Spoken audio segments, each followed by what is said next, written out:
Inilah Rumah Politik tribunbengkulu.com. Pemilu serentak 2024 adalah hajatan pemilu paling bersejarah di negeri ini. Untuk itu, kami tribunbengkulu.com meluncurkan program Rumah Politik sebagai wadah bagi masyarakat, penyelenggara, bahkan politisi untuk bersuara lebih banyak tapi lebih bermutu.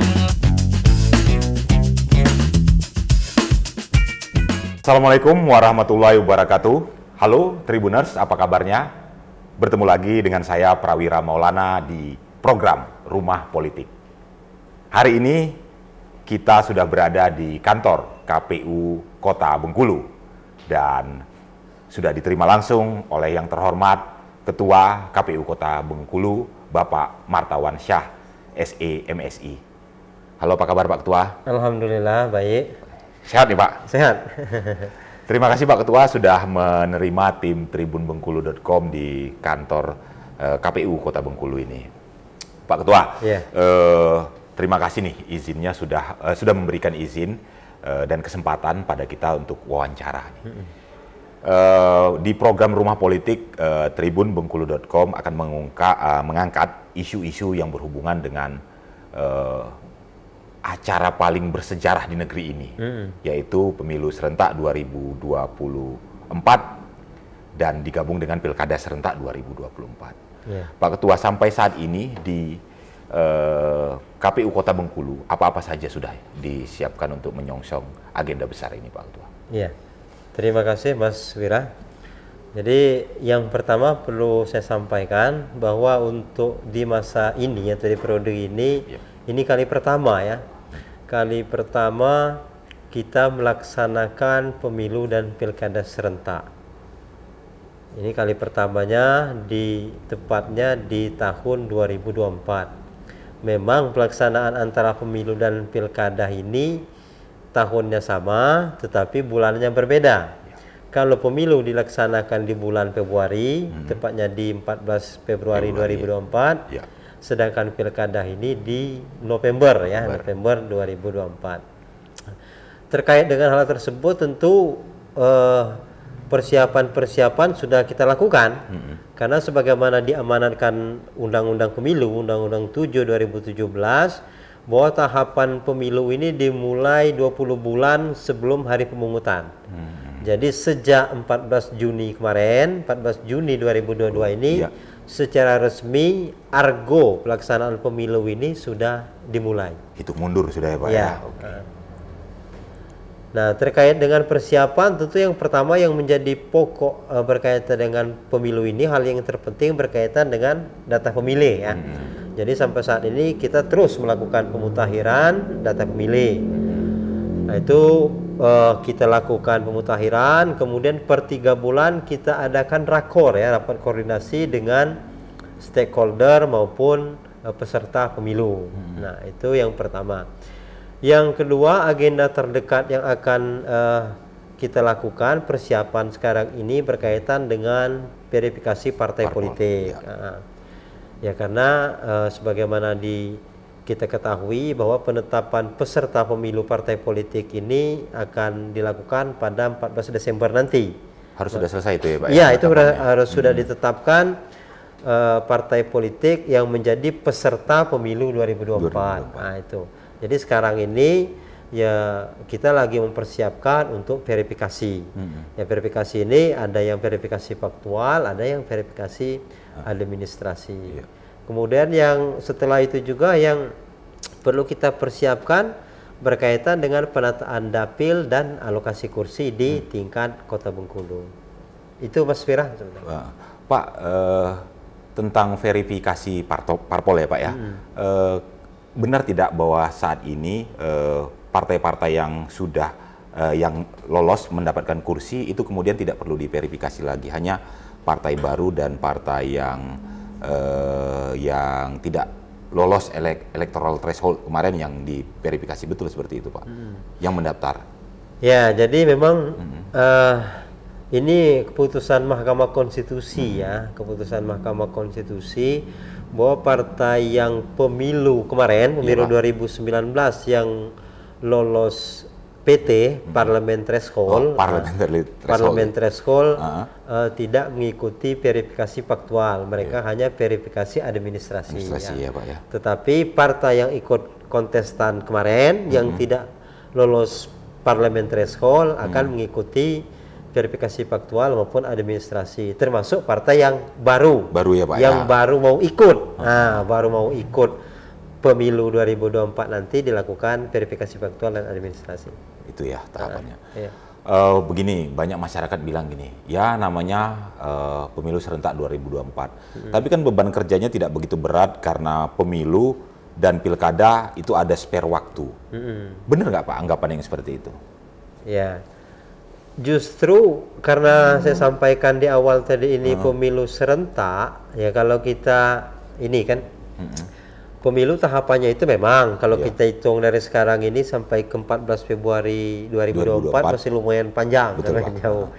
Tapi lagi-lagi persiapan itu kan seperti yang disampaikan tadi kan, panjang. Dia harus dimulai 20 bulan sebelum hari pemungutan suara. Jadi sudah dimulai 14 Juni. Makanya seperti saya sampaikan di awal tadi, misalnya sekarang kita sudah menyiapkan terus melakukan pemutahiran data, nanti kita mau penataan dapil gitu kan. Penetapan alokasi kursi. Sekarang ini kita bersiap-siap untuk verifikasi administrasi maupun faktual. Belum lagi menyiapkan perekrutan badan ad hoc, PPK, PPS, kan itu sudah lumayan. Apalagi di tahun 2024-nya nanti. Di tahun 2004-nya nanti pemilu belum usai, pilkada sudah dimulai. Jadi ada tahapan-tahapan yang yang serempak, yang beriringan, yang beririsan. Nah, itu tentu akan membuat beban kerja penyelenggara KPU maupun nanti ad hoc di bawah ya akan meningkat beban kerjanya itu. Iya, itu tadi Tribuners bahwa memang pelaksanaan antara pemilu legislatif dan pilpres dengan pilkada itu ada spare waktu. Hanya saja seperti dikatakan Pak Ketua tadi, ada tahapan yang kemudian masih beririsan ya Pak ya. Ya, mungkin tahapan di pemilu yang tanggal 14 Februari itu belum selesai pada saat udah mau masuk ke pilkada serentaknya ya Pak ya. Benar. Betul. Kalau di Bengkulu ini kota Bengkulu ya Pak yang akan memilih kepala daerahnya di 2024 nanti. Pak, khusus Bengkulu, kota Bengkulu maksud saya, apa sih Pak isu-isu atau masalah-masalah yang mungkin kerap terjadi di Bengkulu di masa-masa pemilu? Biasanya apa-apa saja Pak? Ya. Jadi kita belajar ini secara historis dari pemilu maupun pilkada sebelumnya ya. Kalau untuk di kota ini ya alhamdulillah lah ya, alhamdulillah lah. Hal-hal yang yang terlalu negatif, yang terlalu membuat kita berpikiran negatif dan yang lain. Alhamdulillah tidak ada. Tidak ada ya Pak ya. Kemudian termasuk konflik-konflik yang antar masyarakat juga tidak ada. Nah mungkin ya kalau yang di kota ini yang paling menonjol itu soal data pemilih tadi. Karena ya sebagaimana mungkin kota-kota lain kan namanya di kota, walaupun Bengkulu ini masih kecil lah kan. Besar Pak. Kotanya kan artinya perpindahan penduduk, perpindahan penduduk baik itu yang masuk dan yang keluar itu relatif lebih cepat dibanding misalnya di daerah atau di kabupaten. Sehingga kalau soal data ini yang membuat kita agak repot. Agak repot bahasanya, agak repot. Karena misalnya kan kalau di kota, ya itu tadi yang saya sampaikan, ada yang misalnya orang berinvestasi ya, orang yang masuk, yang menetap, tetapi misalnya ya status KTP-nya masih di luar. Nah, itu belum bisa kita masukkan misalnya sebagai penduduk kota. Karena basis pemilu itu berdasarkan KTP elektronik. Nah, itu banyak yang kita jumpai. Atau misalnya kasus lain, kenapa banyak penduduk masuk? Di kota misalnya pengembangan perumahan ini kan lumayan cepat dibanding misalnya di kabupaten.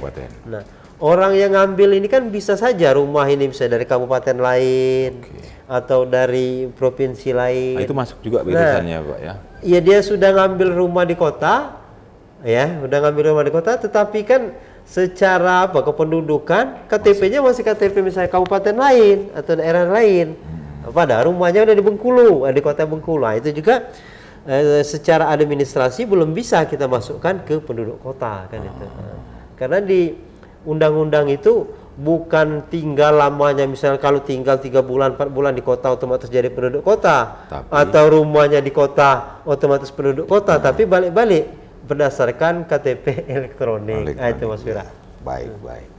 Itu tadi Tribuners hal-hal yang kalau yang kata Bapak yang apa namanya negatif tadi nggak ya Pak ya? Alhamdulillah ya nggak ada. Nggak ada ya. Cuman kalau biasanya persoalan misalnya pemilu pencalonan ada sedikit isu, saya pikir namanya tahun politik wajar-wajar. Yang penting bahasanya tidak menimbulkan kegaduhan, tidak menimbulkan konfrontasi di masyarakat, tidak melakukan hal-hal negatif lain, ya artinya masih dalam batas kewajaran lah, Mas Wira. Harapannya 2024 juga begitu ya Pak ya? Iya, harapannya. Lebih adem ya, jadi lebih sehat ya proses demokratisasinya. Tribuners, sebelum ditutup Pak, apa mungkin ada pesan? Memang masyarakat berpikir ini masih lama nih Pak, masih dua tahun lagi ya, mungkin, tapi ada hal-hal yang perlu disosialisasikan KPU Kota Bengkulu pada masyarakat. Ya, yang pertama perlu saya informasikan ini untuk kita semua ini, untuk kita semua masyarakat, media, stakeholder dan yang lain-lain, bahwa pemilu kita ini akan dilaksanakan 14 Februari. Jadi harapan kita mulai sekarang ya bagi masyarakat, khususnya masyarakat kota yang belum yang belum masuk di daftar pemilih, di daftar pemilih, silakan nanti dihubungi KPU agar mereka terdaftar menjadi pemilih, sehingga pemilih di kota ini terus meningkat, artinya tingkat partisipasinya juga terus meningkat. Yang kedua, ya kita berharap ke depan hasil pemilu ini tingkat legitimasinya, artinya kalau partisipasinya tinggi maka legitimasi hasil pemilihnya tinggi juga. Nah, itu yang harapan kita dorong semua, kita mari bekerja sama semua untuk menggunakan hak pilih kita yang dimulai sekarang. Bagi yang silakan cek di daftar pemilih, bagi yang belum silakan. Bagaimana itu Pak ngeceknya Pak? Ya, satu langsung saja bisa ke KPU. Yang kedua nanti kita akan mensosialisasikan. Ada aplikasinya. Ada aplikasi online bagi masyarakat nanti bisa menggunakan aplikasi tersebut, bisa mengecek dirinya. Untuk mengecek apakah saya terdaftar sebagai di daftar pemilih tersebut atau tidak. Betul. Sudah terdaftar atau belum. Dan kalau belum pun bisa langsung mendaftar di aplikasi tersebut. Baik Tribuners, itulah tadi bincang kita bersama Ketua KPU Kota Bengkulu Bapak Martawan Syah SE MSI. Tadi sudah dijabarkan bagaimana persiapan yang sudah dilakukan KPU Kota Bengkulu, dan imbauannya tadi dari Pak Ketua yang terakhir bahwa yang belum terdaftar ya nanti bisa dicek di aplikasi. Seperti itu. Saya Prawira Maulana, terima kasih. Salam dan sampai jumpa. Terima kasih Pak Ketua. Terima kasih.